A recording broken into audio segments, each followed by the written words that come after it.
Uma boa noite a todos. Saúdo a cada um de vocês, desejando que a paz do Mestre Jesus se faça presente em nossos corações.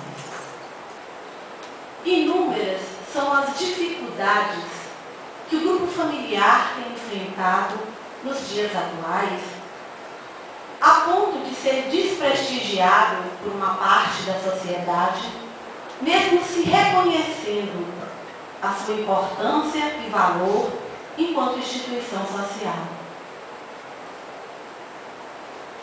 Há mais ou menos 3 décadas que se fala que família estruturada é aquela constituída por pai, mãe e filhos vivendo em uma mesma casa. Durante esse tempo, quaisquer outras organizações familiares eram interpretadas e definidas como sendo famílias desestruturadas. Observamos hoje, em pleno século XXI, que ainda há muitas resistências e más interpretações no que se refere às organizações que contrariam esse modelo tradicional de família. Mas certo é que no contexto atual e do ponto de vista sociológico, família é todo grupo de pessoas que compartilha uma mesma vivência baseada no respeito, na cidadania familiar, podendo até mesmo ser constituída de uma única pessoa.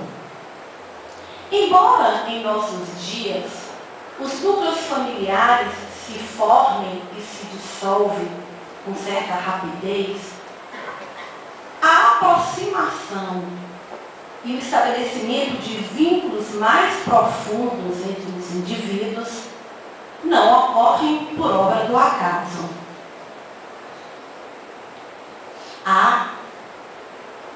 No momento em que o espírito, ao renascer na terra, estando ele ligado novamente a um novo corpo físico, ele reencontra, em forma de parentes ou companheiros, os irmãos a quem feriu ou maltratou no passado.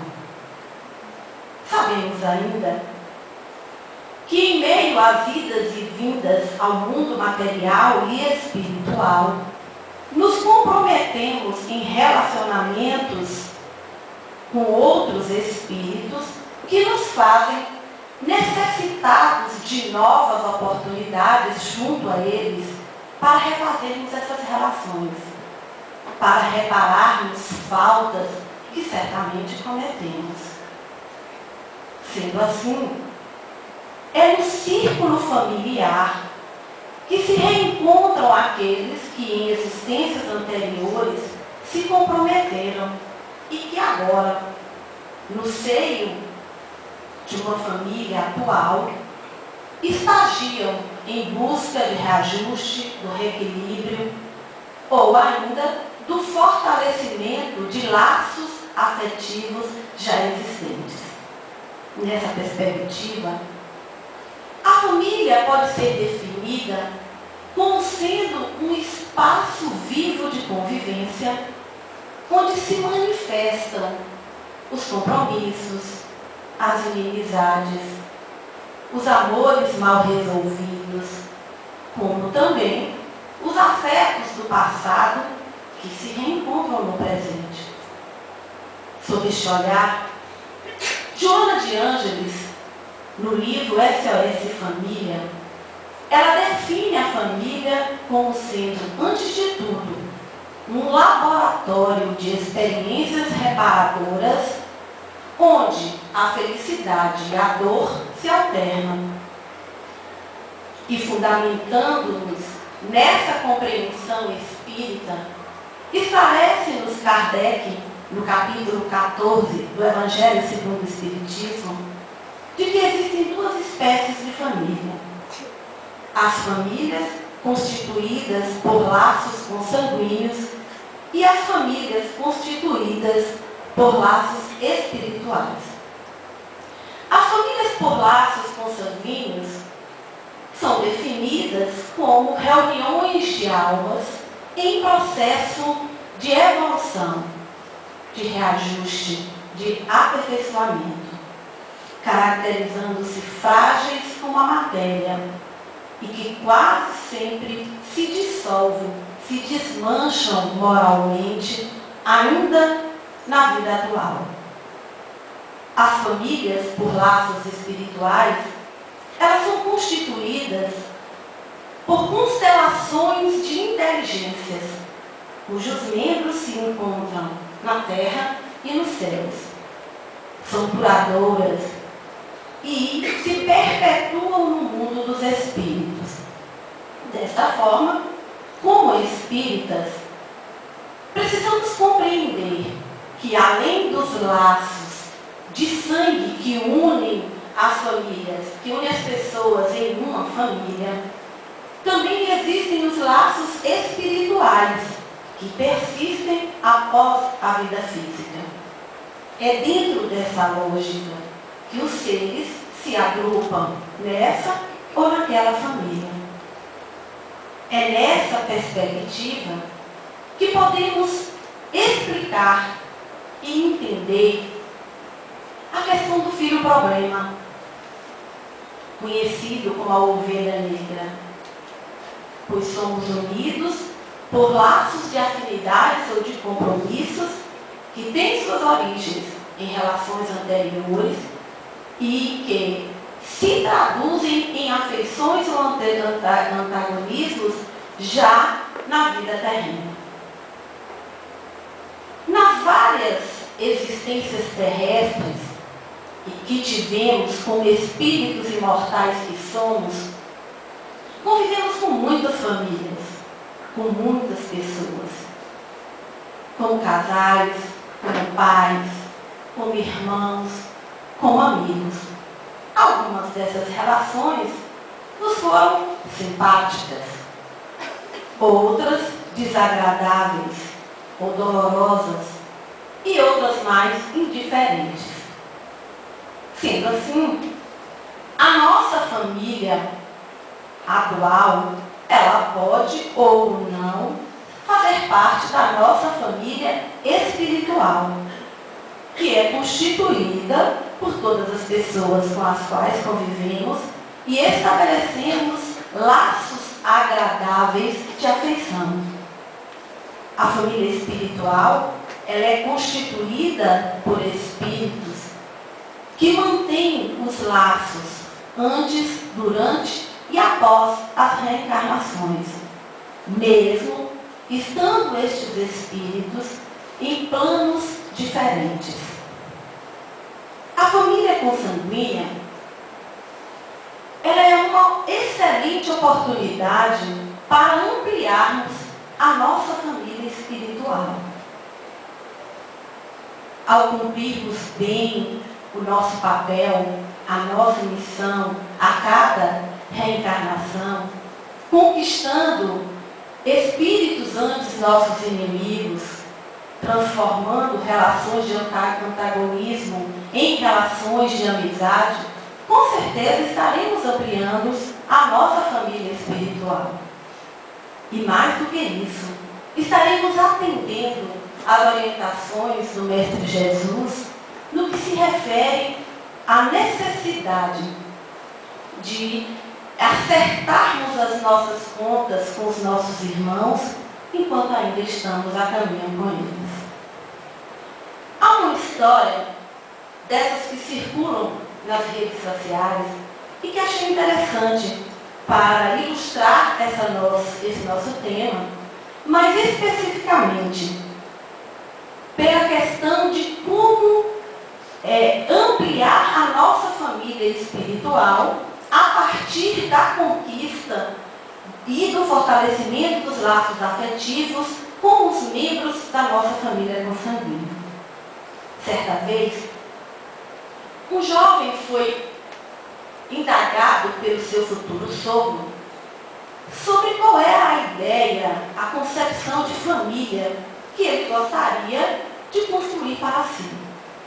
O jovem então lhe respondeu que ele tinha em mente o modelo e a prática de família cultivada pelos seus pais.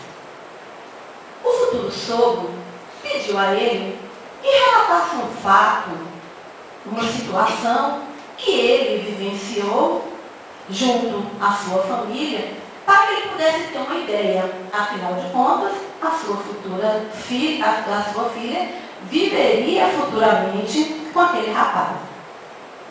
E o jovem então lhe contou: quando eu era menino, a minha mãe gostava de preparar um lanche na hora do jantar. Eu me lembro especialmente de uma noite em que ela preparou um lanche desses depois de um dia muito duro de trabalho. Naquela noite, ela pôs de frente ao meu pai um prato com ovos, linguiça e torradas, algumas delas bem queimadas. Eu fiquei olhando aquele prato e esperando que alguém se manifestasse sobre aquilo que estava à mesa. Mas tudo que eu esperei até que o meu pai se irritasse com aquilo que estava sendo oferecido. Mas, para minha surpresa, o que o meu pai fez foi pegar uma torrada, sorrir para minha mãe e me perguntar como tinha sido o meu dia na escola. Eu não me lembro o que lhe respondi, mas me recordo de vê-lo lambuzando a torrada com muita manteiga e geleia e engolindo cada pedaço. Assim que me levantei da mesa, ainda ouvi a minha mãe se desculpando pelas torradas queimadas. E me recordo até hoje do que lhe disse meu pai. Ele pacientemente pediu à minha mãe que ela não se preocupasse com esses detalhes, que ele havia adorado aquelas torradas, especialmente porque elas tinham vindo das suas mãos. Mais tarde, naquela noite, quando fui dar um beijo de boa noite ao meu pai, aproveitei para perguntar-lhe se ele realmente tinha gostado daquelas torradas. Ele envolveu-me em seus braços e me disse: filho, a sua mãe teve um dia muito pesado de trabalho. Ela estava realmente muito cansada. Além do mais, uma torrada queimada não faz mal a ninguém. A vida está cheia de imperfeições e nós somos uma delas. Eu não sou o melhor marido, o melhor empregado, o melhor cozinheiro. Talvez nem seja o melhor pai, por mais que tente todos os dias. Ao longo dos anos, tenho me permitido aprender que aceitar e compreender as falhas e imperfeições dos outros é a grande chave para se construir relacionamentos saudáveis e duradouros. Eu não sei cozinhar muito bem, mas sei fazer brilhar uma panela de alumínio como ninguém. A sua mãe não sabe fazer o uso de uma furadeira, mas após as minhas reformas, deixa a casa impecável. Eu sempre tive dificuldades para fazê-lo dormir, mas ninguém melhor do que eu para convencê-lo a ir tomar um banho. E é assim que acontece. A soma de nós dois montou este mundo que te recebeu e que te apoia. A nossa família deve aproveitar este universo de situações e de experiências para que possamos aprender juntos enquanto ainda estamos na mesma caminhada. Algumas dessas situações certamente que fazem parte do cotidiano de toda a família. Mas o que realmente não faz parte é a forma como a família se comporta diante das falhas e imperfeições dos seus membros.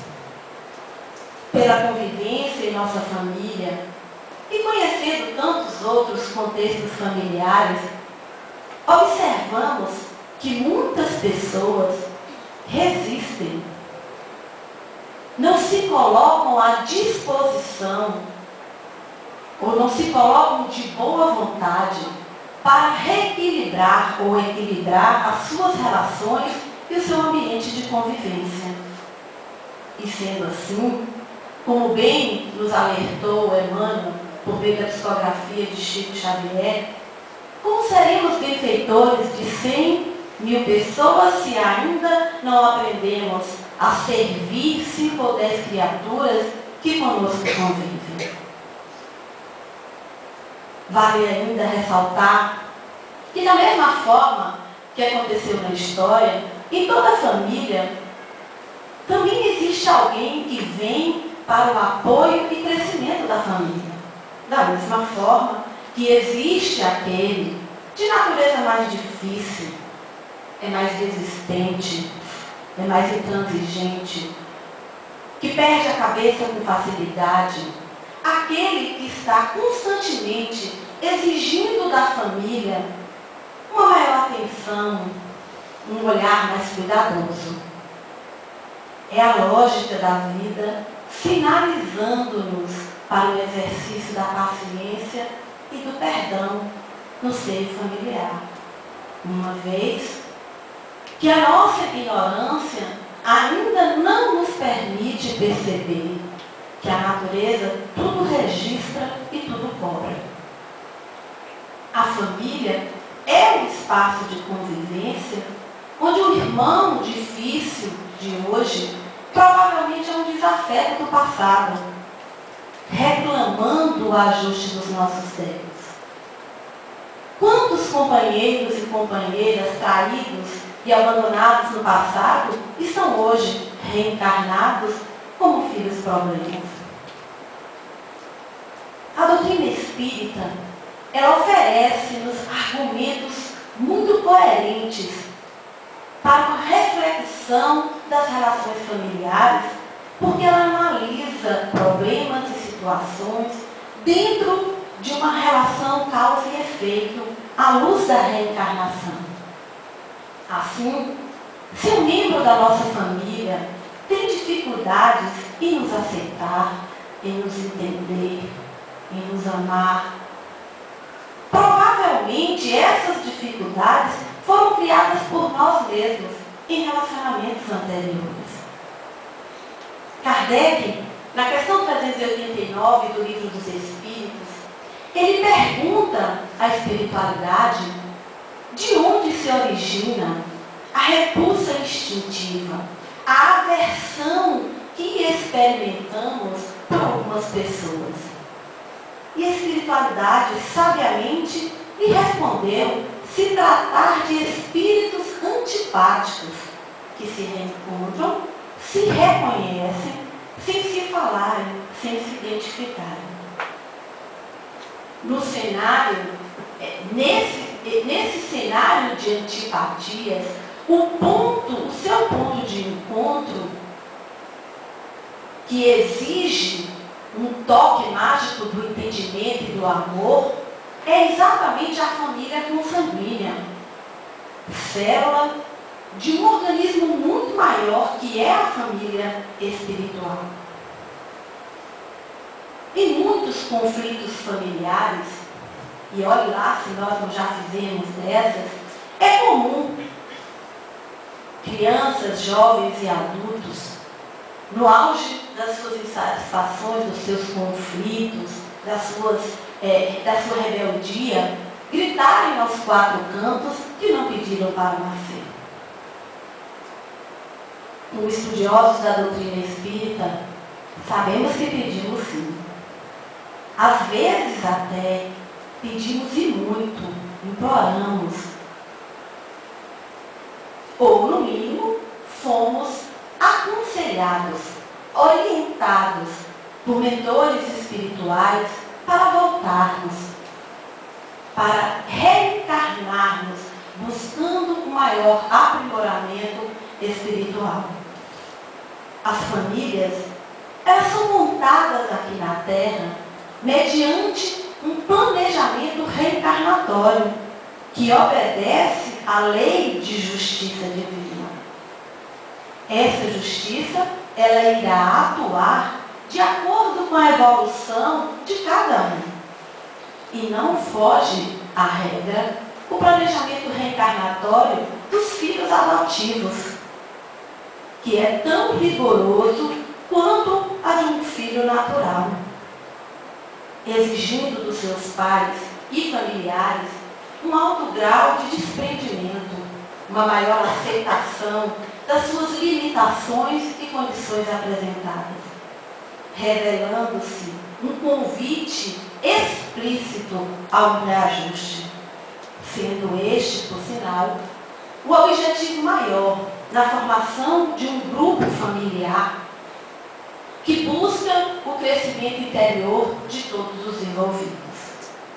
Portanto, sendo a família um ponto de encontro de espíritos destinados ao reajuste dos débitos adquiridos, é comum contemplarmos situações neste espaço de convivência, situações envolvendo o ciúme, a ambição, a vaidade, o orgulho, a inveja, a raiva, e que precisam ser muito bem trabalhadas, porque se não forem bem conduzidas, elas poderão comprometer todo o propósito de um grupo familiar.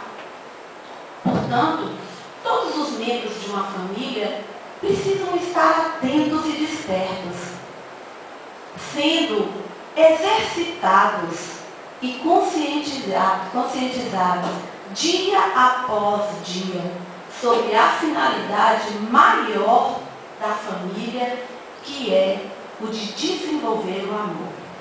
Precisamos estar diariamente reforçando em nossas ações, em nossas falas, em nosso olhar. E é esta a finalidade de estarmos todos juntos.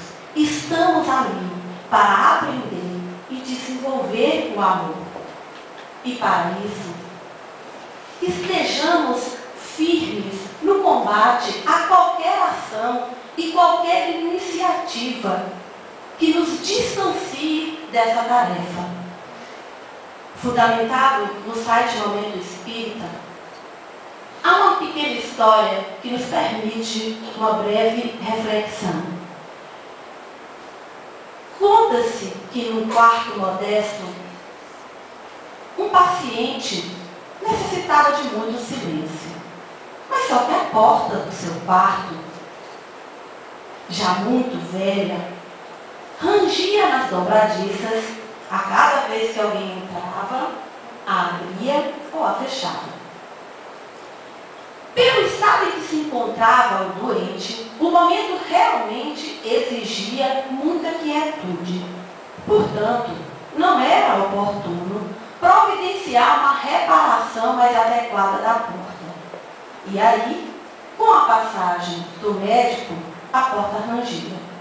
Nas idas e vindas do enfermeiro, no trânsito de familiares e de amigos, lá estava a porta, fazendo um chiado estridente.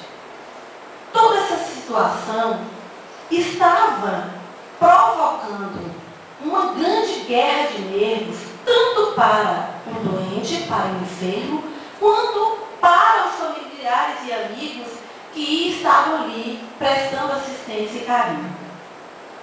Até que, depois de várias horas de incômodo, apareceu um vizinho e se aproximou da porta e colocou algumas gotas de lubrificante nas dobradiças. E a porta silenciou, tranquila e obediente. Toda a solução partiu dali e estava ao alcance de todos. E veio de uma maneira muito simples, sendo possível a cada um fazer aquilo ali. E é assim que acontece conosco. Nas situações de tensão dentro das nossas famílias, lá situam as velhas dobradiças das nossas relações, provocando um barulho inconveniente.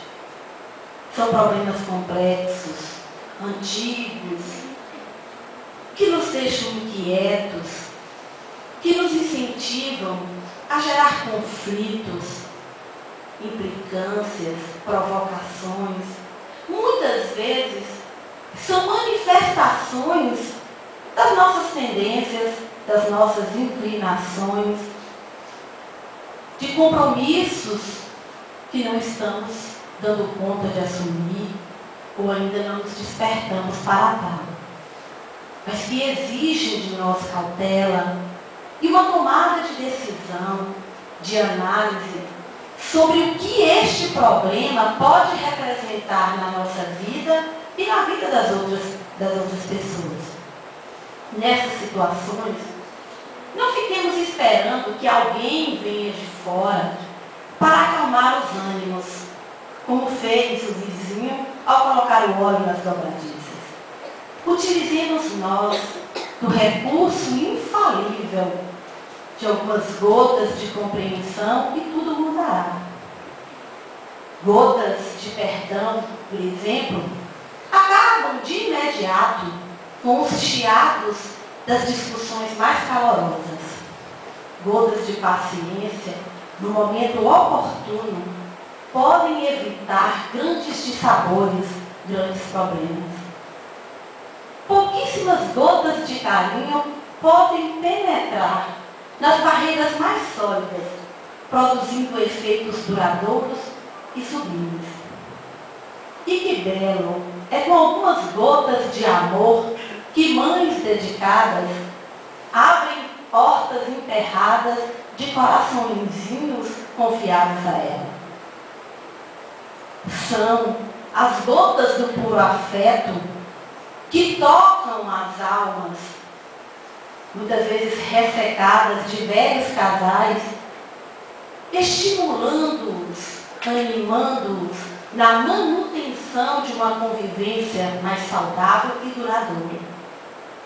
Às vezes até são necessárias apenas algumas gotas de silêncio para conter um ruído desagradável de uma situação infeliz que estamos vivendo. Ainda dentro dessas recomendações, dessas práticas de vida, não podemos nos esquecer da prática do Evangelho no lar, apresentando-se como um recurso essencial para que as nossas famílias possam, aos poucos, transformar a nossa casa material num local aconchegante, num ponto de refazimento das energias espirituais. Como bem esclareceu e orientou-nos a colega Cleomar em palestra proferida há 15 dias atrás, ao discorrer sobre o tema A Prática do Evangelho no Lar, preparemos a nossa casa e uma vez por semana, reunidos em oração, convidemos Jesus a estar conosco, para que Ele seja a presença e a companhia constante em nossa casa durante 7 dias da semana. Certamente que não existe uma receita pronta que garanta a perfeita harmonia familiar, mas com certeza o uso homeopático de doses diárias de todos esses ingredientes será infalível para apaziguar os conflitos dentro dos nossos lares. Por fim, se ao sairmos dessa vida e pudermos levar como um trunfo, como um grande feito dentro da nossa bagagem espiritual, o de termos conquistado e, se possível, mais espíritos que antes nos eram antipáticos, com certeza teremos realizado algo muito proveitoso para a nossa vida enquanto espíritos eternos. Portanto, não podemos nos esquecer do que nos advertiu o nosso Mestre Jesus, que conciliemos com os nossos adversários enquanto estamos a caminho com eles. que ao chegarmos em nossa casa nesta noite, que cada um de nós possamos estar mais dispostos e mais disponíveis para o exercício diário do amor em família. Eu agradeço pela respeitosa atenção e uma boa noite a todos.